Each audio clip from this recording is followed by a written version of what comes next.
katambay ka. Good morning, good morning, good morning, good morning. Good day all. Yan. So, ang oras natin ay 8:45 na ng umaga. Sa pecha na August 17, 2025, Linggo, araw ng church. Yan, naka-formal. Yan. Anniversary pala ng church namin ngayon. So yun, anniversary ng church. So yun, isa kami sa kakanta. So yun.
I-celebrate po natin ang ating pong 38th year anniversary ng ating church. Palakpakan naman po natin.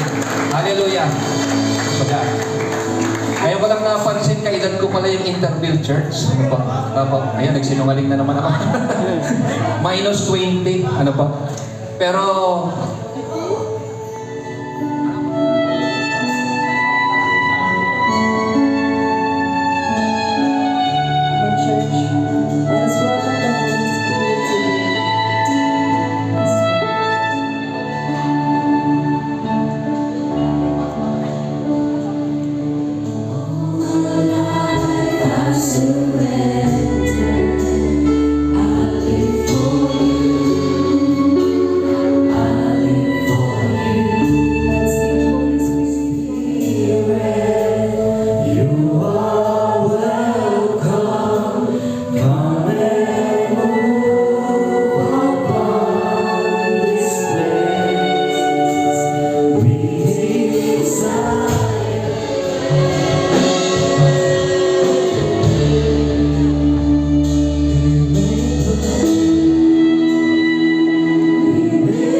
Lord, salamat po, Panginoon, sa umaga po ito.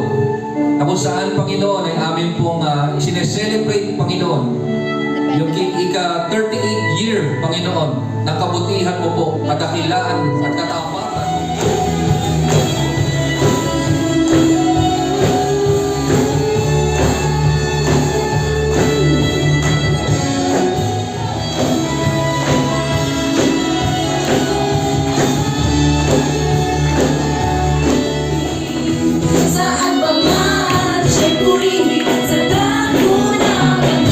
Sa lubungin ng pagsama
ng IRM interview. Salamat Panginoon sa mga anak ninyo, Lord God, na patuloy nyo itinitindig, Panginoon, sa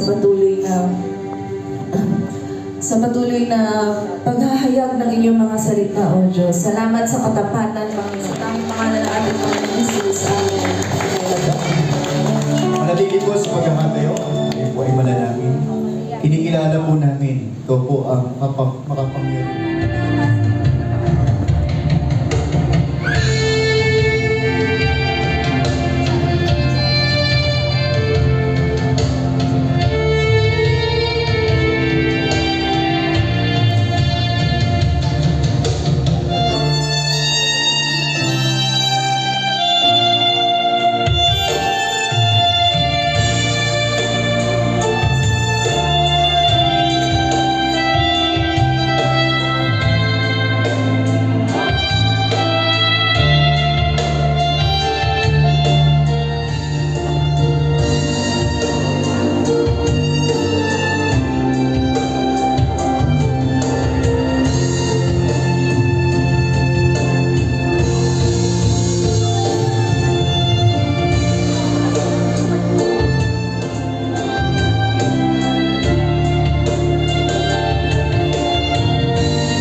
nagdadala ng mabuting balita at naglalapit po ng maraming kaluluwa sa panahon po ng Panginoong Kristo. Kasama po akong nagpala. Personal worship po, mahalaga rin po yan. Ngayon, pag tinitingnan ko po yung kanyang ministry, iba na po, may level up na talaga. At maging sa mga assignment po. At sa bumubuo po ng LCC, ako po ay nagbibigay galang po sa inyo. Kaya sa inyo, sapagkat abala kayo sa pagpapaganda ng inyong mga See, the word of God is truth. That what God has said, He will fulfill it. Mangyayari po yun sa ating lahat. Pagpalain po kayo ng ating Panginoon.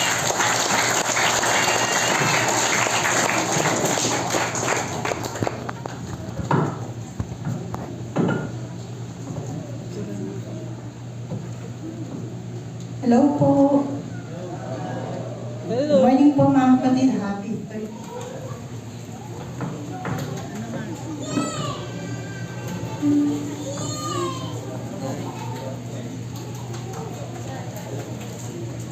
Okay, bago po natin i-award, second time po natin nakasama si Enzo. Yan si Enzo. Kasama po niya yung kanya nanay si Rona. Siya po ay may sakit. May sakit po siya. Ang expression po niya, part po ng pakipag-communicate niya ay pag siya po ay masaya, malungkot, sumisigaw po siya. Siya po yung sumisigaw po kanina, napaka-pogi bata po. Kaya po, huwag po tayong ma-distract. At mabigat po yung prutas na hawak ko po eh. Dito po. Yan, so, Pastor. Yes, nagpapasalamat po. Nagpapasalamat po kami sa iyo pong pagpapaunlak sa amin. At kasama po namin sa harapan ang bumubuo ng board officers ng IRM Interview. Salamat po. Pwede po ba kayong tumayo mga kapatid at sumama po kayo sa pananalangin para po sa atin po tagapagsalita. Extend niyo po ang inyong kamay mga kapatid. Panginoon, nagpapasalamat po kami sa araw na ito, O Diyos. Salamat po sa buhay na aming po D.S. Rolly Alvaro. Siya po bilang pastor sa Mappulang Lupa, pastor sa GNT, ay pinagpapastoran din po niya kami mga pastor dito po sa NCA3. Napaka-pribilehiyo at challenging ang kanya pong gampanin. Kaya po, dumadalangin po kami ng patuloy na kalakasan ng lupang katawan, O Diyos. Malayo sa anumang uri ng mabibigat na karamdaman. Maranasan po niya, Panginoon, ang kalakasang emotional, kalakasang spiritual, Panginoon, na nanggagaling sa iyo. Ginagamit mo siya, Panginoon, upang mapalakas, mapalalim ang iglesia sa Mappulang Lupa, gayon din ang GNT. At ginagamit mo siya, Panginoon, upang mapalakas at mapalalim din kami, Panginoon, ng mga pastor sa NCR3. Salamat po. Maging mga gampanin po niya sa nasyonal. Tulungan mo siya at pagpalain. Salamat po, Panginoon, sa araw na ito na naging pagpapala po, Panginoon, ng aming DS, O Diyos, sa amin. At hayaan mo, Panginoon, na maging pagpapala din po ang kabuuan ng IRM Intervene sa amin pong DS Rolly. Pagtagumpahin mo, Panginoon, ang lahat ng kanyang plano. Pagpalain mo ang dalawang iglesyang kanyang pinaglilingkuran. Pagpalain mo rin po ang aming distrito sa pamamagitan po ng aming DS sa iyong gabay at pagpapalat biyaya. Salamat po sa iyong po ang papuri sa pangalan ni Jesus. Amen. Yun po, picture taking po muna with the DS.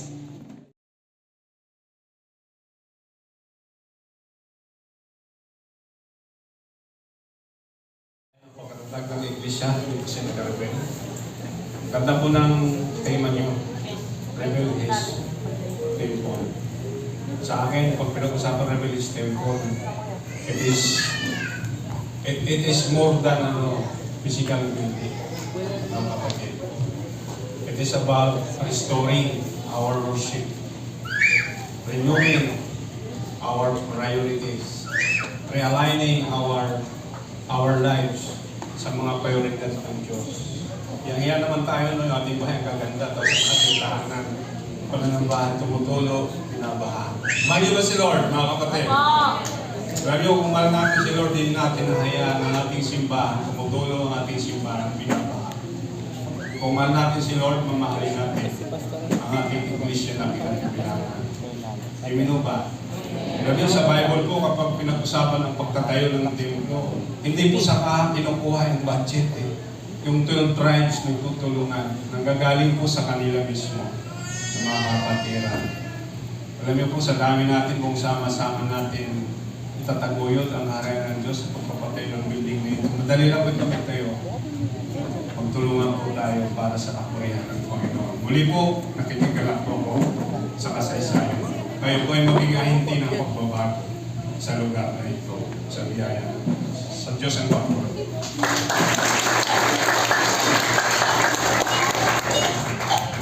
Maraming salamat po, Pastor Bernales. At muli po, nagpapasalamat po tayo sa lahat ng mga kapatid na tulong-tulong na tulong-tulong po na gumawa para po maging successful po itong ating pong pagdiriwang ng ating anniversary. Ano po? Yung lahat ng mga nag-ayos, naglinis, mga nagluto, lahat po, yung mga nag-prepare ng mga special number, ating pong ina-acknowledge pong lahat yan, mga kapatid. Ano po? So, purihin po ang Panginoon at tayo po ay dadako sa mga announcements. So, announcement, month of August 2025. Ang ating pong attendance ay 130. Pagpakan po natin ang Panginoon.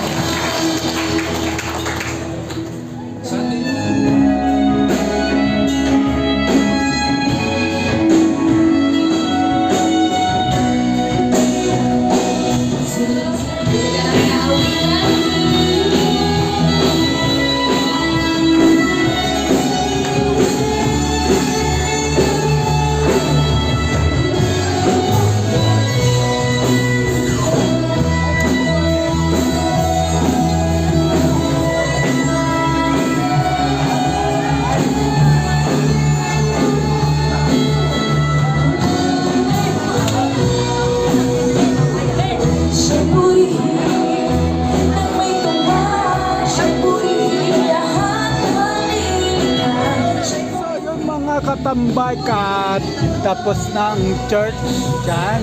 So yun. So yun mga katambay ka. Yun. Dito na ako magpapaalam. So yun. Ay kainan pa kami dito. So yun. Ang oras pala natin ay 11:15 na ng umaga sa petsa na August 17, 2025. Yun. Just always keep safe. God bless. And then, bye-bye. Matthew 21:22. Pray, believe, receive. So ayun, at bye-bye.